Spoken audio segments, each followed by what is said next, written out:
How to mount a rockboard LED ID triangle magnetically? Start by setting up the triangle upside down in a safe and sheltered workspace. Screw the magnets into the mounting lugs. The use of a thread locker is optional and is not supplied with the kit. Select the mounting location on the equipment's roof or rollover protection bar. Use a surface cleaner to clean the selected mounting location and the magnets. Mark your centered reference line. Apply the adhesive supplied thoroughly to the base of each magnet. Lift the triangle into position correctly aligned and ensure the power input panel is oriented to your power wires from the machine. Now the triangle is mounted. Using a rag or glove, wipe around the glue protruding from the base of the magnet. Connect the power supply from the machine and test the unit's illumination.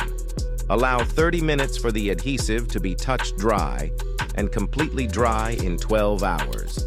And there you have it, a rockboard LED ID triangle magnetically mounted. Thanks for watching.